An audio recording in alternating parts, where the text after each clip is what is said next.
All right. Let's try this again, I guess. I could see you. This is really interesting. I could see you, but maybe you couldn't see me. Moderation activity, reactions, send feedback. Very interesting. So I'm just going to sit here and we're going to see what's going on. I see a thumbs up. I see a thumbs up right there. Penny Myers, you switched over. Penny, can you hear me? Penny, can you hear me?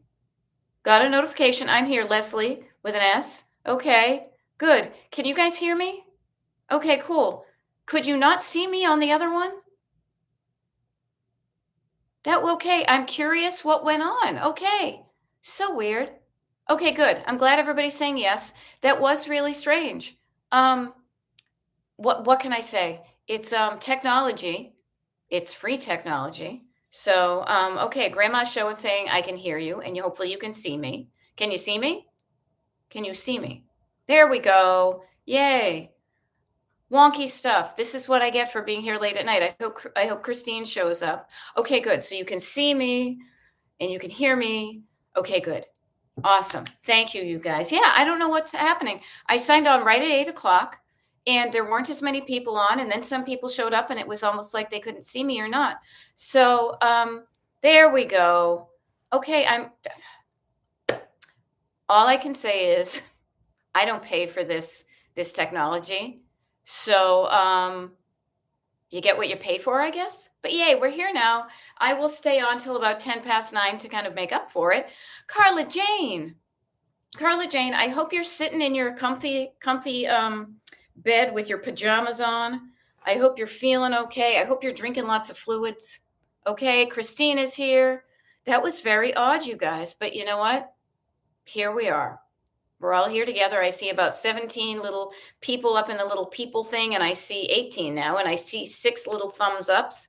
So we're here. Good. Carla's in bed. Yes, ma'am. You better take care of yourself. All right. So that was a wonky start, but no matter. We're here. So let's make the most of our time together. All right. I'll be honest with you. Prior to this, I was laying in my bed under a nice little comfy blanket, scrolling on some socials and getting some ideas for trips and whatnot. But here we are at the end of a day for many of us.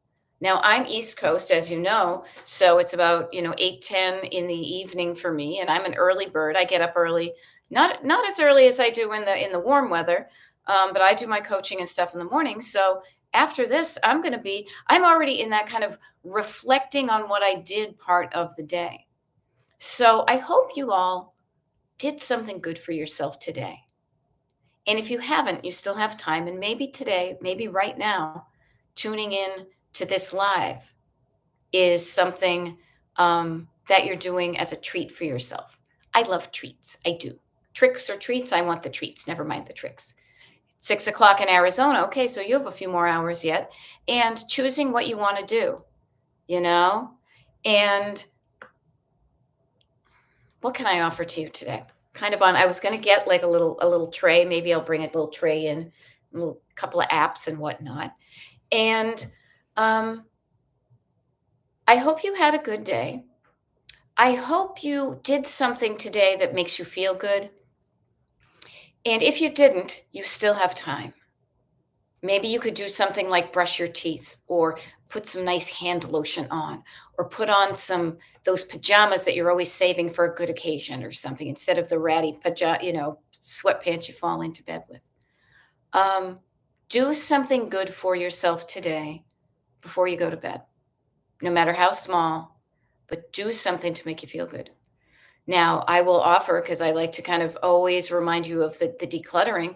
One of the things I did before I was done here, and I can almost hear the dishwasher doing, but I tidied up the kitchen before I did this live. I washed some dishes by hand. I feel like I have dishpan hands.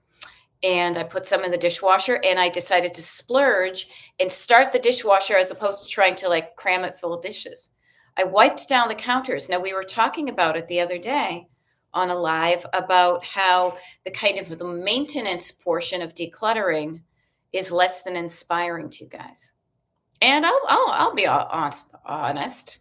Sometimes, yeah, it's not the most exciting stuff, but just think of how nice it feels to walk into your kitchen and instead of going, ugh, you're like, ah, this is nice. You look and it's like, what is it? Viva Las Vegas, or no, what am I thinking? Go Grease Lightning, right?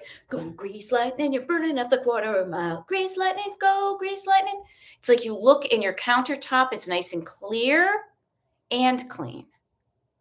That the dishes are not dirty on one side of the sink, but they're clean and drying themselves out on the other side of the sink. That you wiped down the stuff you spilled throughout the day when you were sitting at the table eating. And when you wake up tomorrow, unless little gremlins, unless little, gnomes and fairy people come in and mess up the kitchen, that when you wake up tomorrow, you also get to be delighted in a nice kind of clear surface. That to me is one of the payoffs of um, maintenance, of the maintenance portion of decluttering. The more you do it, and it doesn't have to take that long either, but then it's like the 2 minutes you spend clearing off the counter and wiping it down, you get hours worth of enjoyment by looking at that stuff. There we go, that one persona. I love you have some people in your life. Everybody, I hope you all have somebody in your life that is going to help you when you're having a rough day. Now, if you don't, that's okay. I can be that person for you. So notice when you have a rough day, things can be overwhelming, and having somebody else to help you out with stuff is great. I wasn't feeling too good the last couple of days or not. I'm feeling much better now. And yesterday I was. Every day it's a little bit better. But my husband was very kind as well. And he was like, can I do anything for you? And I was like, nah, let me just leave, So, hey, congratulations. Robin Schroeder, excuse me, just bought a brand new car. Congratulations. Luann is going to set up her coffee maker for tomorrow. Yeah. Yep. And then, yes, splurging on putting the dishwasher on. I'm glad I'm not alone in that one, huh? Mm. Yes. So I will say that one persona, talking about the mess gremlins. Anybody here, seriously? And I say this to my clients all the time. If you find that little people, and I'm not talking about kids, if little gnomes and gremlins are coming and messing up your kitchen, get a picture of them. And before you go to the National Enquirer, loop me in so we can both get famous and make a lot of money from it. This is when we wish it was that there was somebody mysteriously coming and doing it, because it's embarrassing, or it's like the call is coming from inside the house, when it's ourselves who are creating the mess that we also can't stand. you know um but please, yeah, if you have little people from Stonehenge coming in and cluttering up your house, I want to know about it. I think what it is, it's just our habits could be like little kids. I'll deal with that later, I don't want to do this now. you know I love it. Therapy Gal Sue is decluttering and organizing my 2024 skincare and makeup stress buying. Yeah. Notice how we can add items to our lives when we stress buy, because we're trying to make ourselves feel better when we were stressed. You know? Now this is so notice what you do. What do you do to make yourself feel better when you're stressed out? I will scroll on social media. I will occasionally snack on stuff that I say, oh, what the heck. I will let things go. I will not do my chores, as it were, um, when I'm stressed out. But some of those things make other problems, you know? So think about what you can do to make yourself feel better. I find it actually I know this is going to sound wacky to you guys, but indulge me, is I often will putter and declutter, reminding myself that I don't have control over some of the things that I'm stressed out about, but I can control how my countertops look. I can control the quantity and quality of coffee mugs in my cupboard, you know? Yeah, okay, good. Christine, I love that. Now, Sandy, I've been there, thrift store shopping. I get you. Stopping watching CNN. Yep. Christine says, and why don't we all do this? I take a deep breath and I relax my shoulders. Yeah. I calm down, I slow down, I shoulders down, I breathe down. What a good idea. Yeah, because stress can activate your body, but oxygen and relaxation and relaxing your muscles can help as well. Now, Grandma Show says, I don't have anyone I live with, but adult kids live in town. I wish they would come in and clean it. You could ask them to help you out, you know? Yes, yes. Getting help. You don't have to do this alone. I know it can be awkward to admit that you need help with something, or not even admit like it's a fault. We all need help with something. So it helps you to practice asking for help, because when you ask for it, you will most likely get it if you ask the right people. Judy Dukes, good evening. Penny Myers says puttering and decluttering is my MO. I love it. Don't be afraid. Don't be afraid to ask for help. It is not a sign of weakness. Asking for help can be a sign of strength. And there are people who probably know that you're struggling with clutter, who are being maybe respectful and not asking you if you need help with it. They're waiting for you, but as soon as you ask for help, they would love to. The thing of it is that part of why I'm here in your life is to remind you that your participation in the decluttering is up here and in here. Once you do the head and the heart work, the hand work can be done by anybody. You know, you can pick up, you would cruise direct, your hands would be pointing, but other people can't, it's difficult for other people to make decisions about your stuff, you know? Hey, this is really cool. So first of all, Christina Glendale, nice to see you. I look forward to us getting together next week. And thank you for your lovely unexpected email this week. Huh? Now, this is really cool. First of all, that one persona is saying, be sure to like the live. So if you can like this live, that would be awesome. All right. Judy Duke. So Judy came to one of the decluttering parties that we had this past weekend. I cannot believe that it's already past February 15th, that it's February 19th. I hope you know, because all of you are most likely on the Destination Decluttered email mailing list. If you're not and you want to get on it, destinationdecluttered.com. But I just posted the dates for the decluttering parties, plural, for March. They're on the speakeasy page. There are 6 of them. My March schedule is allowing me to do more of them, and I want to show up to help you with that.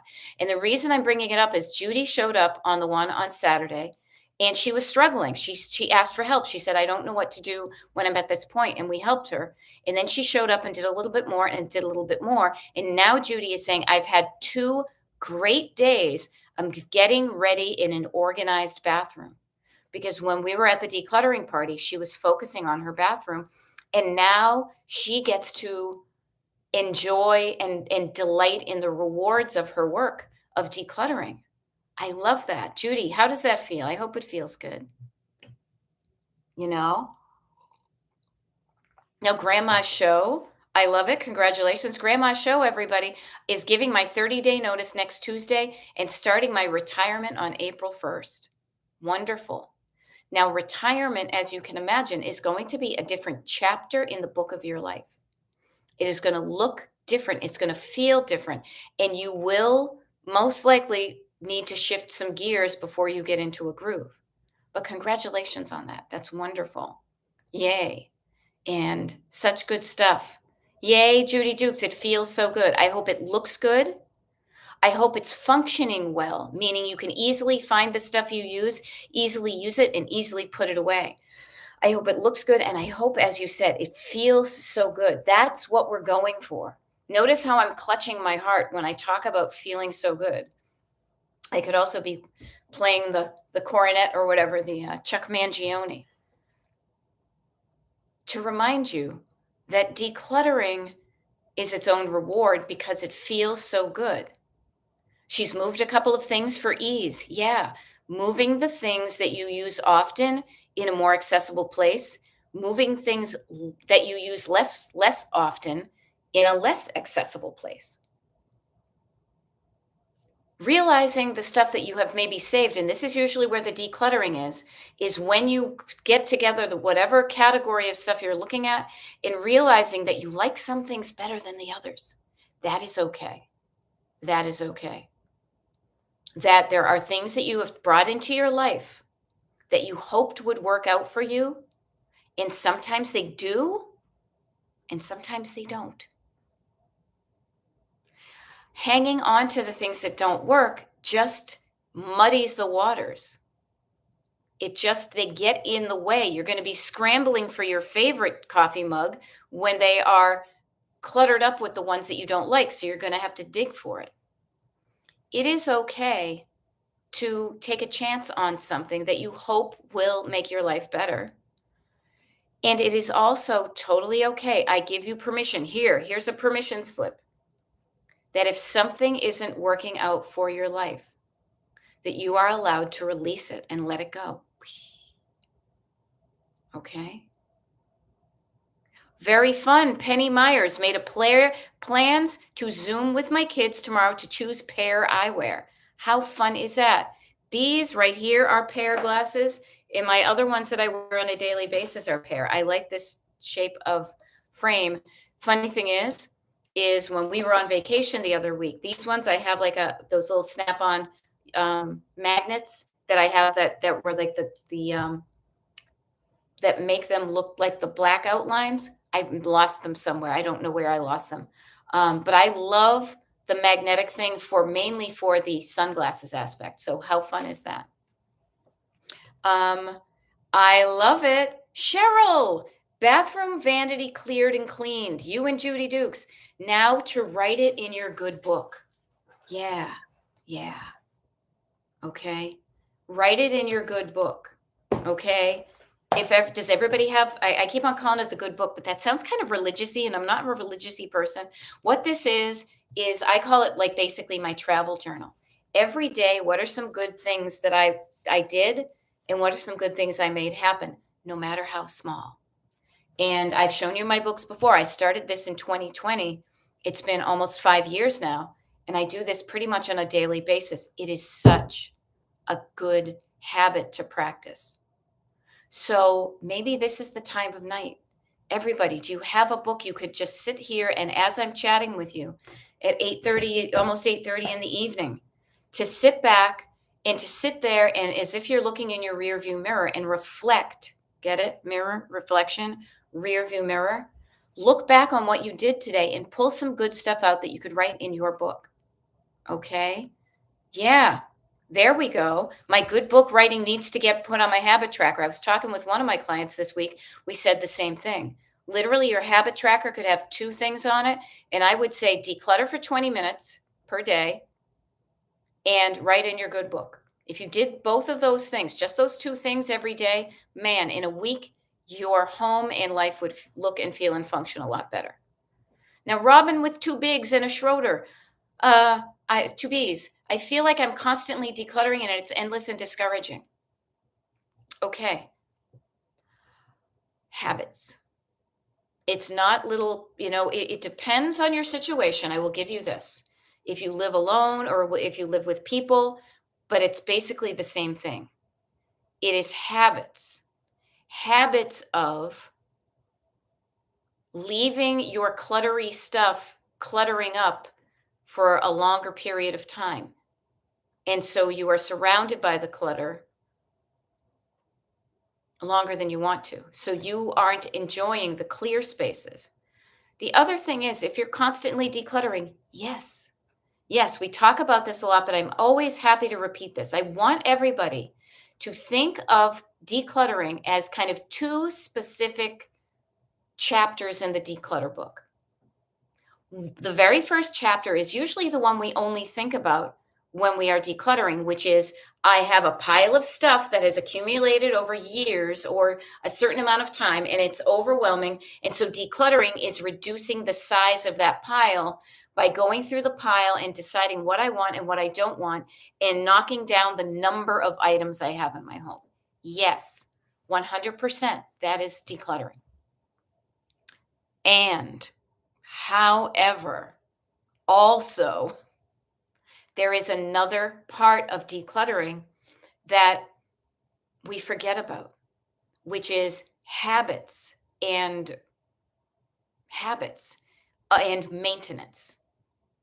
So here's how I like to look at it. Okay. I love it. I love it that people are calling it my wins, the wins journal. I love that. So write down your wins in your wins journal.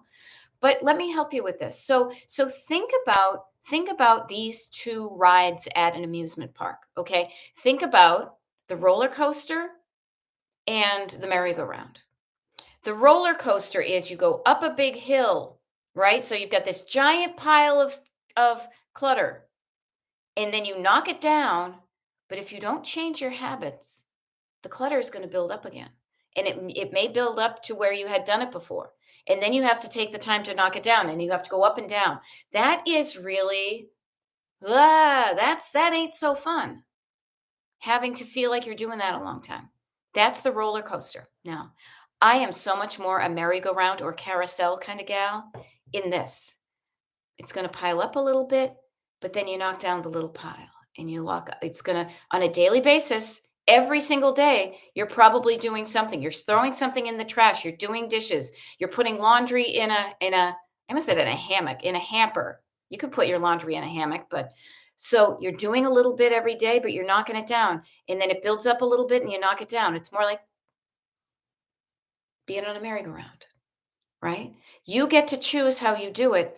And a lot of it is your habits. So please know that being cluttered is a habit, and you have practiced that a lot of your life. I did too. I grew up with cluttery people. Um, being decluttered and living like a decluttered person, doing the habits of a decluttered person is also a habit that you need to practice. Now, I say need to, you don't need to do a damn thing. But if you want to live in a home that is decluttered, yes, you may be constantly decluttering, but hopefully at a minimal level. Does that help, Robin with two B's? Does that help? I hope that's not discouraging. I hope that's kind of taking the drama out of it and that it reassures you that you're not really doing there's nothing wrong that you're doing. But unless you have a maid, unless you have somebody else who's going behind you and picking up after you, you will need to pick up after yourself and make decisions about what goes in the trash and what goes in the storage, the cabinets. That is something you may need to do a lot of. Here's a fun thing, you guys. I threw away today. Remember how I've talked before about all the spatulas, both that I found at my mother's house when we were helping her move, and in my own house. Now, I am not typically the person who spatules. Isn't that a verb? In our house, my husband usually does a lot of uh, the cooking. And so, but I was doing some of the dishes today, hand washing, and I noticed that one of them had like a split on it and it was breaking apart. So it was one of those things where this spatula has been fine until it wasn't, and it was breaking apart. And I said, it's time to put this in the trash. And so I did. Luckily, I swear to God, we still have like easily 4 or 5 more spatulas, you know? So I had to declutter something that yesterday I didn't have to because maybe that spatula was fine.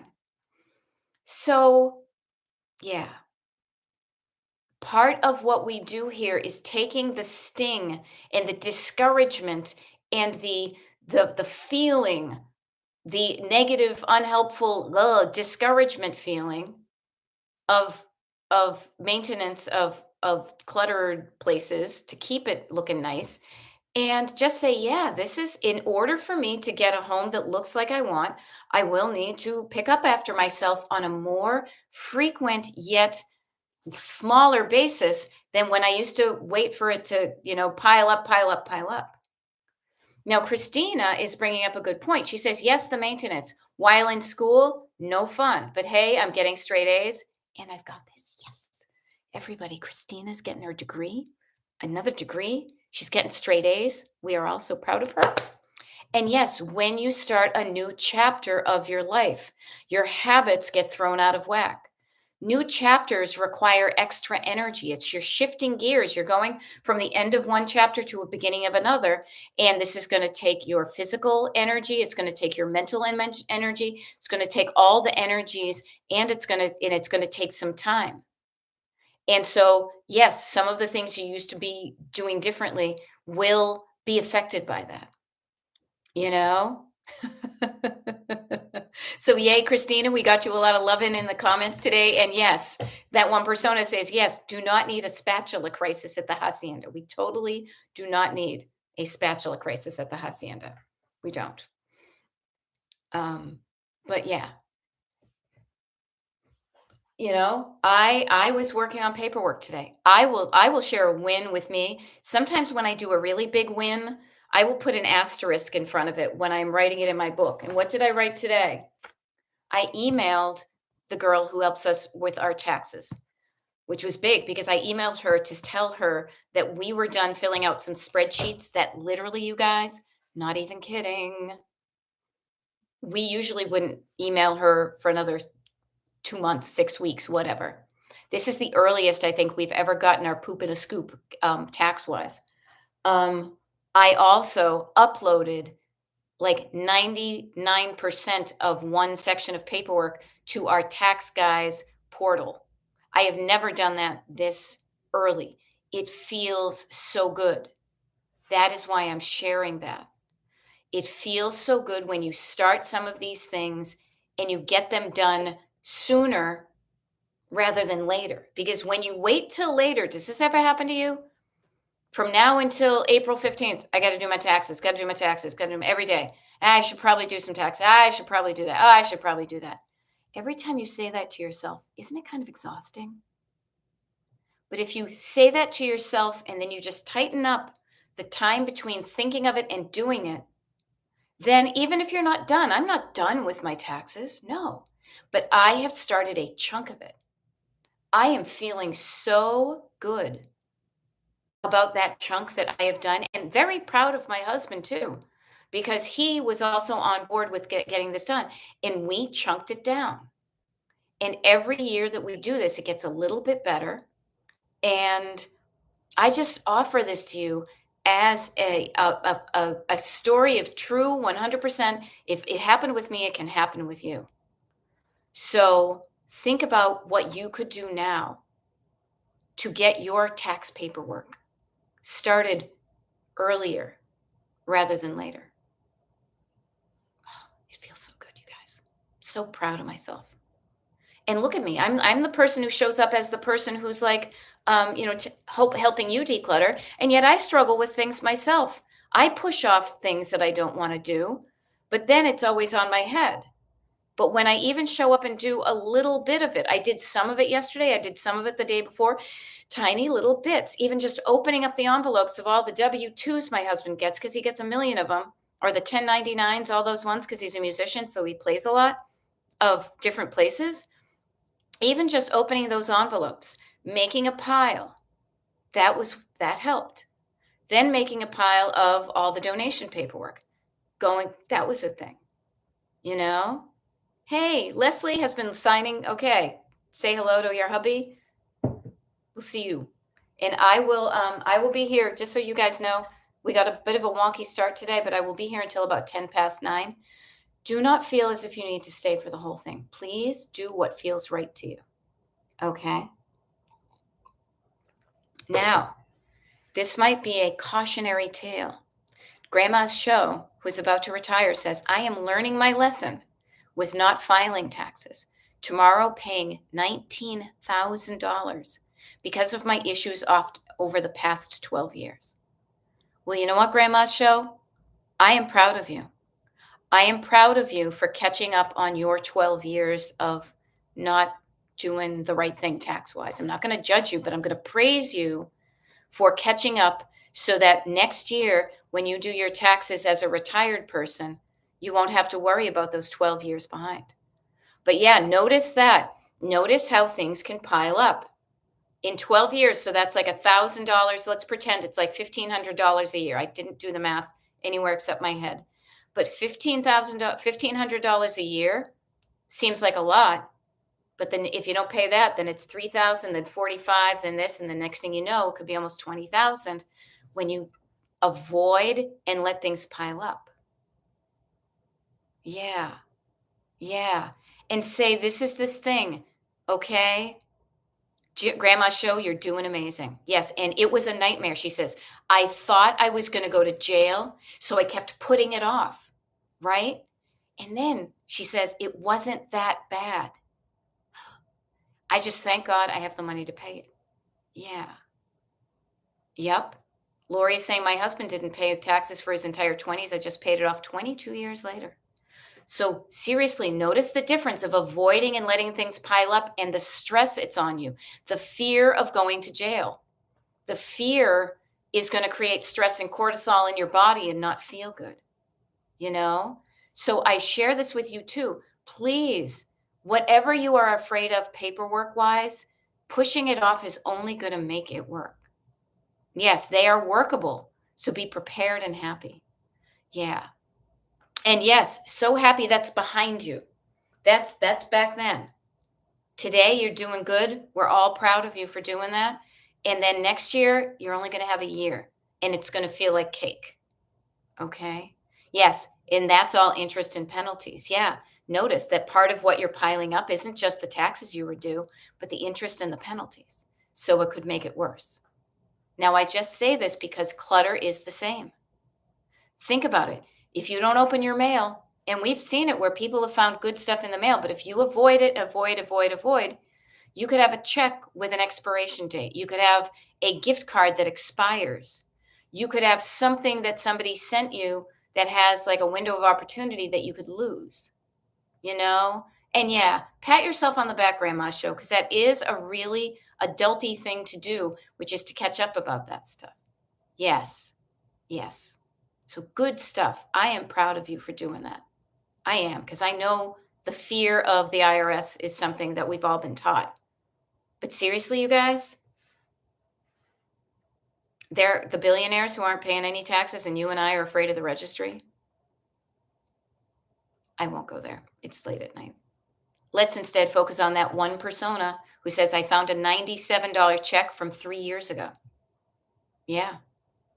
What I would recommend, see if you can still deposit it. My nephew found a check from my mother for Christmas of 2022. Now, I helped my mother with her paperwork. Actually, I should check on her to see if she's texted me. Oh, there is a text. Okay. It's not from her. He had to somewhat shamefacedly admit to Gigi that he had misplaced the check. But he said, can you write me another one? She was fine with it. It was all good. Yeah. It's from the insurance company. Doubtful. That one persona. Okay. It can never hurt to ask. This is a really important kind of life lesson. Okay. In anywhere in your life, do not be afraid to ask for what you want because the answer could be yes. If you are doubtful and you do not ask, you are 100% guaranteed the answer is no because you told yourself no beforehand. You call up, you've increased the likelihood that they'll say yes. Can't hurt, might help. I did this today. I will share with you. I am getting so much better at this. So my husband and I are going away this weekend, and we are staying at a Marriott hotel, 2 nights, 2 different ones. And I, because of all my traveling, have like a Marriott like status. Now, a status that comes with that is like a late checkout, but you have to ask for it. Well, if I was afraid to ask for it, I wouldn't get it. So I also don't really like making phone calls. But I did. And I said, "Hey, is there any chance I could get a late checkout?" Both ones. They were like, "Sure, yeah, no problem." If I was afraid and I didn't call, 100% I would not get the late checkout, or I would have to wait until I was there, and it probably would increase the likelihood that they would have to say no, you know? Yes. Right, and this is a good one too. Not Judy Dukes, where was it? That one persona. There's some good info here on the in the comments, you know? So it's saying some companies reissue and they say if they don't reissue to you, they're required to turn it over to the state where you can collect it from it. Now, let me tell you, I have done that kind of the free money thing. They used to like print your name in the newspaper and now you can look online. Everybody here, that's a really good thing. Um is um look up that, unclaimed money, found money in my state, whatever it is. Look up and see if your name is on it and anybody else in your family. It can be a real pain in the butt to get that money sometimes, but if it's there, you'll know it's there. Okay? So, ooh, and I love it. Christine just used a word I ain't never heard before. Cheated. At least in California, checks 3+ years old are cheated to the state. Yeah, so, like, just because you haven't cashed it doesn't mean the company is like, "Oh, well, I guess we'll just put it back in our coffers." No, it's still technically your money, so they give it to the state. Ain't never. Yeah, it's late. I'm tired. So, please, life lesson, better late than never. Practice. Get in the habit of figuring out what you want and asking for it. The worst thing that can happen is the answer is no.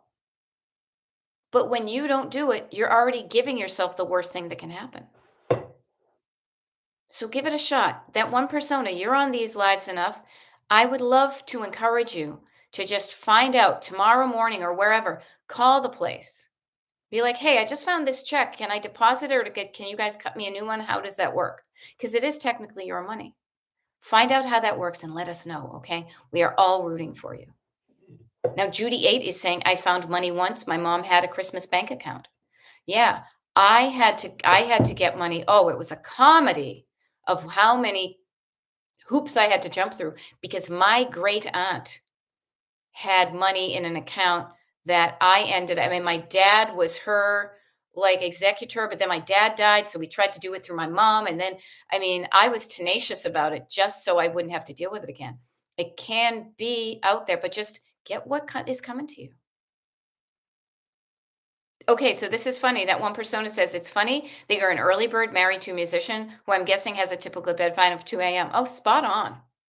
100% spot on. Yes. Yes. We did not know this about each other at the time when we first got to know each other. And it's interesting. I was talking with a client today about the circadian rhythms and how we are all wired a certain way that I think naturally we tend to be late night people or early bird people. Now, a number of the people in my family are late night people, and they also say I don't sleep well, so then they stay up. I stay up sometime, but I also, frankly, had the habit. I worked jobs where I was often required to be up early, so I was more in the habit of that.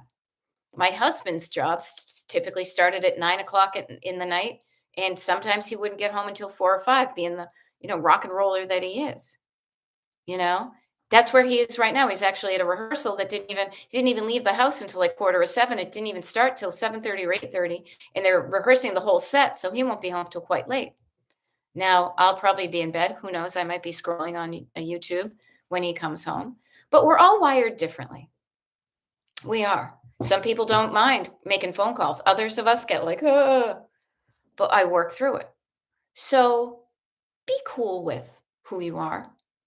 What if you're a late night, if you're a late bird, if you're an early bird, whatever bird you are, be cool with what kind of bird you are. Be cool with how you're wired. Do you like to focus on things and then putter around? Make sure you're taking care of your body. Do the things that are going to make you feel good. Yay. And grandma's show. Great meeting. Thank you for all the positive vibe. You know, um, what I will offer to you is And Grandma's Show, because I didn't read this one, and it's one of the habits I got into when I was doing my TikToks because, oh, and there is a way, and Penny was the one who said how when you want to rewatch one of these, sometimes you can see the comments going on, but I like to read them in case people are just not looking at the screen. But Grandma's Show said lots of guilt and shame about doing the tax stuff, the mea culpa stuff, but it feels like a weight is lifted. So what clutter is weighing on your shoulders? What stuff is literally and metaphorically weighing you down? When you remove it, you get to be like Christine. Shoulders down, breathing down, you feel lighter. You will walk through the life lighter. Lighter, not just in the shoulders, but your spirit will feel lighter too. You know? My shorts are popping up in my YouTube feed. I love that. It's so funny. You said shirts. I'm like, do I have shirts? And then you said shorts, and I was thinking of like, who wears shorts? But now I get it.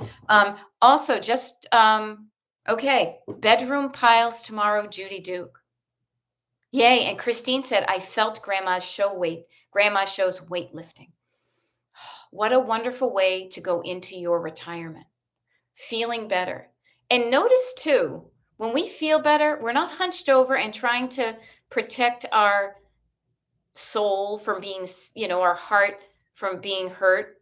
We can be a little bit more open and feel better and breathe better when we have less weight on our shoulders. And we're all here to, take a load off, Fanny, and put the load right on me. If you've got a load of 50 pounds, give me 25 and you've got 25. And it makes it easier to move forward. I don't mind. I don't mind. I show up to help take the load off you. Okay? And when your body starts to recognize how good it feels to walk around not feeling heavy and weighed down, it wants more of that. And you will start to say to yourself, how can I get more of this feeling? How can I sustain this feeling? And that's when the everyday puttering and decluttering and going to bed with stuff a little bit on the clean side and doing your 20 minutes of decluttering can really help you feel good. You know? Yay. Uh-huh. Now, that one persona is saying, I get something clean, then the clutter overflows from one to the clean room when I'm trying to clean the second room. Yes, yes, that will happen. That one persona, nothing is going wrong there. Let me explain. Let me explain what happens. So, here is a phrase from if I was to write a book, I would totally put this in there. In every process, there is a point where it's going to look, and so in decluttering, it's going to look and feel temporarily worse on the way to looking and feeling temporarily better. Okay, so you're doing nothing wrong. You are just in the midst of the process. Do not give up for fear that you're doing something wrong. You may need to stage things in different rooms while you're cleaning out certain things. Things may look, again, I'm highlighting the word temporarily. It becomes permanent when you stop and you leave that stuff there. But if you know that that's just a temporary part of the process. Now, it's funny because we were talking about doing stuff in the bathroom. I'm not going to get gross. I was thinking of coloring your hair. You start, before you color your hair with a box color, right? You start and everything's nice. There's the box and there's my hair and then there's the little gloves. But then you start to do the thing because you want the end result, the hair color. Then you mix the stuff up and then you put it on and then you get some here and then you move and then you've got some on the back of you and then you touch the sink and then it gets on the sink and then you're trying to pull off the gloves and then you get it all over the place and then you've got a messy little bowl and a thing and then you've got to put a thing on you and then that's when you're in the middle of the process. That's not the end result. So please don't give up midway. Okay? It's like chocolate chip cookies. You start, all the eggs are in their shells and all the sugar is in its bag and the chocolate chips bag is probably open because you had to taste test a few of them. But in the midst, on the way to making chocolate chip cookies, you're going to get flour all over the place. You're going to break an egg. You might have something, splash up in your face. Something you may drop something on the floor. On the way to something good, it's going to look and feel temporarily worse on the way to looking and feeling more permanently better. Okay? So just know that. Yes, and that one persona, I have to stop frequently because the 5-year-old wants to play with attention. Then I either get sidetracked and don't get back to it or don't have time to finish or forget to get back to it. Yeah. Yeah, I get it. So notice this might be something that when you are, because decluttering does take some mental concentration. It does because it's decision making. It's not just puttering and decluttering. It might help if you're able to get somebody else to occupy the kid while you're doing this, that may help, you know? And notice the getting sidetracked again in that driving, getting sidetracked and not and then don't have time to finish or forgetting to go back to it.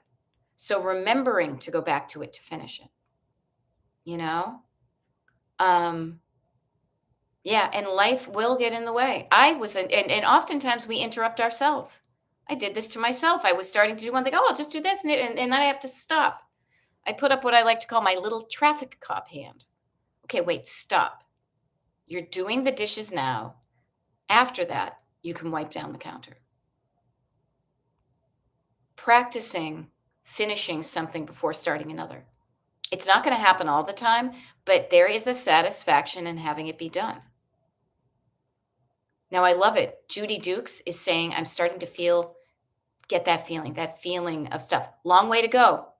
No big deal. Do not focus on what's ahead of you. Be proud of what you've done so far to get you where you are.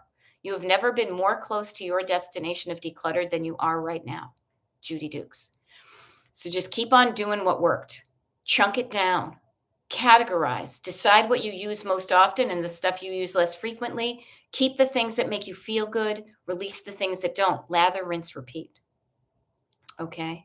Now, Christine is offering, I find it helpful to budget 10 minutes or so to tidy up my decluttering project, thanks to Beth's decluttering party Zooms. Yes, because when we do a decluttering party, it's for an hour and a half. But what we do is we budget in time. We've got a bit of time to introduce ourselves in the morning or in the beginning, and then we do a timed 20 minutes, and then we practice shifting gears.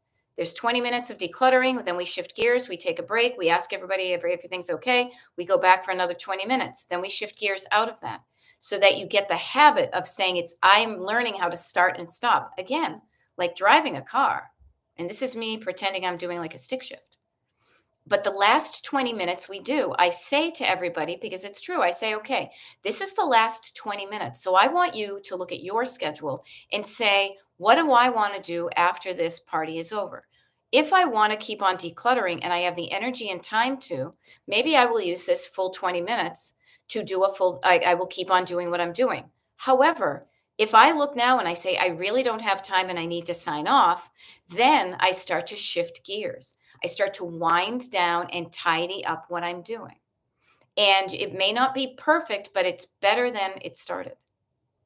You know? Well, you know what? Here's a fun thing. That one persona I will offer to you. She's saying, uh, hey, there we go. We're talking about the 5-year-old, but he likes to explore what mama is going through. Maybe you get the little man to help you. Decluttering, you are never too young to learn the skills of decluttering. And kids do this a lot anyway. You're playing matchy-matchy. You're playing categories. Hey, why don't you take all those, you know, I don't even know what it would be, but something that they could put in oh, could you put that over in the trash can for me? Thank you so much. Mama, oh, that one goes over there. Why don't you help me with this? Maybe you could get him to help you with it. Can't hurt. Might be fun. Might be worth trying. Yeah, Penny Myers is even saying, can the 5-year-old put 5 things away? Teach decluttering. Have them get in the habit of putting their toys away when you're done, not just doing it for them and then they think it just happens by magic. right? Now, I love this. Judy is saying, just looked over the goals and destinations from one of the New Year's parties, and it's been very helpful. Yeah. So, what does Judy mean by that? Let me help you with this. This is one of the reasons I call my coaching destination decluttered. Again, I travel, and for years I wrote books about road tripping. So, that idea of having a place in the future that you're excited to get to, you may not be excited about where you are now. That's okay. That can inform you of what you want in the future. But here's a difference is that is to inspire you to start moving and taking action. And as soon as you start moving and taking action, you're on that road trip.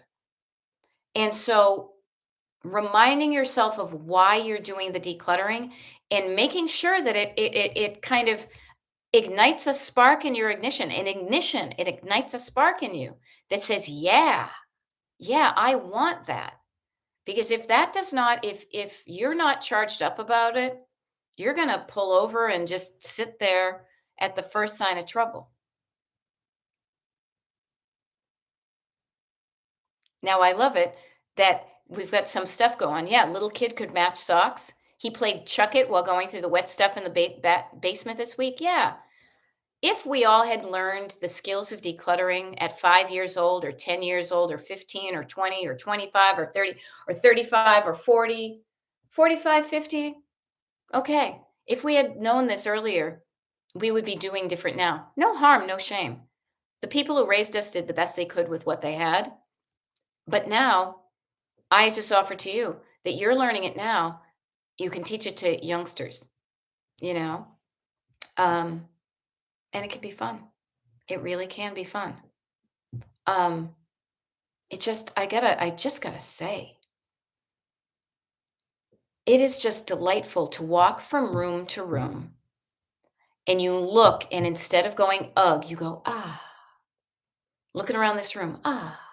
Now this is funny because I say this and no lie, I've done this before where I'm like, oh, look, there's dust there. But there's not clutter. Dusting and cleaning is different. When I look around and everything's in its place, that I have the right amount of things that bring delight to me, that I look and that room is quiet. The room is quiet because there's nothing yelling at me. There's nothing telling me I need to do something. Even right now, I have this tray of tax paperwork, but it's organized and it's not yelling at me, but I'm keeping it there because I'm going to work on it a little bit a day. You know? Now here's a good thing, Gen X with a Gen and an X in the heart. We had a wonky start today. I'm going to be here for another 10 minutes. Yeah. I will be here for another 10 minutes if you want to hang out. Now I understand because it's just about 8:59 where I am. If people want to shut off, that's fine. But we had a weird kind of computer glitch. I don't know what it was. These things are going to happen. But you know what we do? We bounce back from it. I signed off, I came back on. Here we go. Yeah. So notice, here's a fun thing. Here's a fun thing because Judy Dukes is saying, I love the idea of a quiet room. Yeah, I do too. Peaceful. Nothing's yelling at you. So here's the thing. If you don't have peaceful rooms, this is what I think could be fun. You grab your workbook, get yourself a crappy notebook, you know, and you go into that room and you listen and you look and you listen and you don't judge and you just write down whatever is talking to you. Oh, I gotta put away the dishes that I did by hand. I should dry and put away. Um, oh, I gotta return that to IKEA. I gotta put the clothing that's in the washing machine into the dryer. Oh, that means I gotta put the dryer stuff. I gotta fluff and fold that. Write down those things that are talking to you, and when you then you have a list of the things that you know that if you complete those actions, that it will be quiet. You look at your washer and dryer and you're like, check it out. That's empty. That's empty. There's no laundry on the top.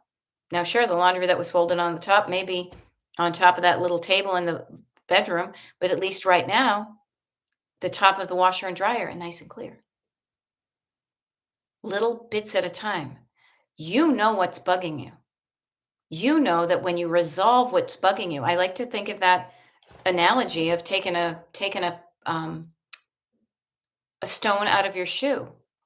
You can walk around with it on there, and all it's going to do is get more embedded and get gross and hurt. Stopping and doing something about the stone in your shoe will take some time. But man, is it going to make the time after that so much more pleasant because you're not walking around with like a rock underneath the arch of your foot that's digging in there. But stopping and doing something to remove the irritation, the clutter, the thing that's bugging you.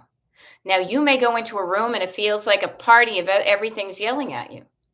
Okay, that's when you put your blinders on and you say, okay, I'm just going to start on this one side. What are the things on the right hand side? What are the things on the floor? What are the things chunking it down? Chunking it down. It is such a good feeling to live in a peaceful home. Now, do I have stuff that piles up? Yeah, but barely the way it used to. It's comical how little, how bad I was at allowing stuff to pile up and not dealing with it and being all angsty about it. So I just say this to you from the after, am I there? I'm pretty much, I'll be honest with you, I'm pretty much there. The fact that when I'm going through decluttering, I am down to sentimental objects. I am going through photo albums. I am literally thinking of starting to go through my yearly boxes of things that I've decluttered because I realized this in a chunking down method. Yeah, okay, it was almost 20 years ago. When I turned 40, my husband and I took a trip out to Pittsburgh. Some people want to go to Paris for their 40th birthday. I wanted to go to Pittsburgh and I wanted to go to the Andy Warhol Museum. And as we were there, I got inspired by a thing that he did where he would kind of, at the end of each year, he would kind of pull everything off of his desk and put it in a box and archive it. Now, I'm a little bit more methodical, but not much more methodical than that, that I start a box every year, and anything that I decided I want to save as like a sentimental object, usually papers and stuff or um, ticket stubs, things like that, I would put in a box and I would label it with that year. And then New Year's would come around and I have another box. So if I started this in whatever 2006, wow, would it have been that? Yeah, 2026, 20 years later, I will be 60. If all I do for the next 20 years is once a year, I go through one of those boxes, I will be done with them by the time I'm 80. And I will go through them and I'll say, do I still need to keep this? And um, I can choose what I keep. I can choose what I no longer need. I'm really in the mode, I will share this with you as kind of like to think about it ahead of time, is by looking at the stuff that I've saved. Now it's funny, when I was laying down on the couch, the bed tonight, scrolling on YouTube, my sister was texting me like a house of fire because she was asking a question and then she was like walking down her memory lane and she was showing me pictures of ticket stubs of things that she's done. And I've been thinking about this a lot lately too, about what do the things that you have in your home say about you? What are the stories that are told by the things that you decided to keep? What are the stories that are told by the things that you decide that are not around you anymore? And it's really interesting to go through your sentimental items and realize who you were. Why did you save this? Well, I wanted to prove to people how cool I was. That I mean, literally twice this week already, I've used that little meme that says I may be old, but I got to see all the cool bands, that I was not a boring suburban person. I wanted to be somebody who did interesting things. So I saved the evidence of me doing interesting things. I also, frankly, don't know a lot about the people in my family and in the older generations. That a lot of people in my family are very quiet, they don't share. they didn't write anything down, the things they saved, so people will die without really knowing who you were. So I want to make sure that my nieces and nephews, and maybe my great nieces and nephews, and so on, learn about me and learn the good things, to be inspired by me. And so I don't know if they'd be inspired to know that I saw like the Del Fuegos at an all ages show at the channel circa 1985. But at the time, that was important to me. That may impress somebody. I don't know. But it's something I wanted them to know was I was doing cool things. So I just offer that to you from further down the road when you're into your sentimental objects, even the things that are not sentimental. What is the story that is causing you to hang on to something? And hang on to something that part of you is also saying, I don't want it, but I'm hanging on to it. That to me is the most fascinating place to hang out, is that push me, pull you, is that tension, because part of you wants to let it go. Part of you knows that if you let it go, that would feel good. But there's another part of you that, for whatever reason, is saying, don't let go of that. Now, that's what coaching is all about. But when you notice, do I have it here? It's too late. Oh, I do found it. Check it out. I got this. I pulled this out of the hood of one of my hoodies. But think about this, okay? Tension, tension. You feel tense when something's pulling this way and something's pulling that way. You resolve the tension by deciding which way you want to go. As the Clash would say, should I stay or should I go? Do I want it? Then where does it go? If I don't want it, how can I release it? But when you're struggling, it's tense. So when you make a decision, you release the tension. And talk about a peaceful, cozy, quiet, tensionless household with regards to your stuff. So notice that your pulling and pushing is creating physical and mental tension. Well, I don't want it, but I can't let it go. Somebody gave it to me. It costs a lot of money, but you don't really want it. Yeah, but I'm afraid to let go. I don't want to be seen wasteful. What if I need it someday? I know it didn't look, but I paid a lot for that mascara. I'm mad it didn't work. Yeah, but it doesn't really look good on me. It's just, well, maybe I'll wait till later. Sometimes the decision, if you wait till later, sometimes the decision is made for you because things will decompose. Things will fall apart. Things will burn in a fire. Things will get muddy and crappy in your basement. Sometimes the decision is made for you, whether you like it or not. But I just offer to you, and it's about 9:10, 9:09 here. Think about this image. Think about, where they say a tension headache? The tension between knowing that there's part of you that says, let it go, just let it go. And there's the other thing that's causing the tension is when part of you is saying, I don't wanna. There, to me, is the most interesting place to hang out, is in the tension between your backseat driver and co-pilot, listening to the discussion between the front seat and the back seat. The front seat, the co-pilot, who's like, it's going to feel better if you have just less stuff in the house.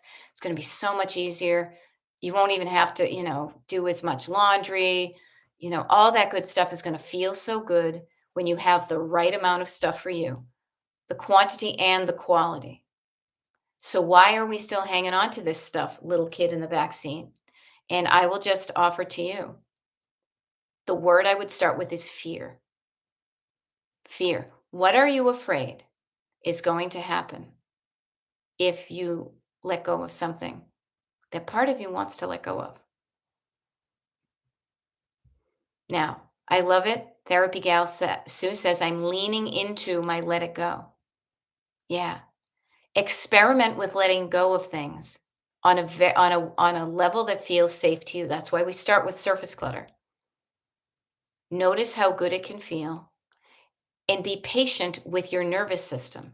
Expand your capacity for feeling safe when you let go of things that you've previously hung on to. Notice how it feels. Were there any negative repercussions? Or, hey, that wasn't so hard. The more you do it, the more you expand your capacity to feel safe and okay in letting go of things that you used to hang on to. You know? So I offer that to you. Now I love it. Christine is saying, have a great night. Barb is saying, restful way to start my nighttime thoughts, going to be a cozy bedtime. Here's one of the things I would love for you to do, because this is what I'm going to do shortly after I sign off. We were talking about this book right here. So if you coach with me, I don't have anything logoed or anything. I say, go buy a book that looks good to you and get yourself a workbook here. Before you go to bed tonight, find anything you can write down with and say, here are my wins for the day. Pretend you're on a road trip. You started somewhere else today, you drove, and now you're somewhere else. You're sitting in this little cozy, safe little motel, the Cozy Cone, maybe, or the Blue Swallow, and you're safe in your bed after a long day, and you're reflecting back on your journeys. When you're looking back, what are some good things you want to remember about today? Write those down. What are the wins? What are the cool things that I made happen? What are the cool things that I did? What are the cool things that happened unexpectedly? Finding a check for $97, for example, and write down the good stuff. That will prime you for good dreams. And when you wake up in the morning, if you read those again, you say, okay, well, yesterday, some cool stuff happened. I wonder what other good stuff I can make happen today. And lather, rinse, repeat. Okay. Now, speaking of lathering and rinsing and repeating, and tomorrow morning, I have a TikTok, or excuse me. Oh, so good. Almost did it. You know what I did, you guys? I'm telling you, I canceled my strength training. It's too cold out. Tomorrow morning, I have a YouTube live. I'd love to see some of you here if you can make it. If not, no big deal. You know that these are recorded. Um, I hope you have a good night. Check us out. We did another one of these ones next week, I believe. I'm going to do one in the evening. If you like these, letting me know. There we go. Barb says, I now have a notebook for that on my kitchen table as of last Monday. Yeah, a wonderful place to put it is maybe where you sit down and have a cup of tea. I tend to have mine at my desk because I spend a lot of time at my desk. But finding a home for it and taking the time for yourself, making the time for yourself. You are worth the whopping 5 minutes it would take for you to sit down, to write down, to say, check me out. Look at these good things I made happen for myself. Okay. Good stuff, people. I will see you tomorrow. And thank you for sticking with me when we had the bumpy ride today. Okay. Hopefully, we won't have that in the morning. But I will see you next time on The Muppet Show. Okay. Good night, Gen X. I'm glad we got about 10 minutes in. All good stuff, people. Uh, Good night, sleep tight, and pleasant dreams to you. All right. Bye bye.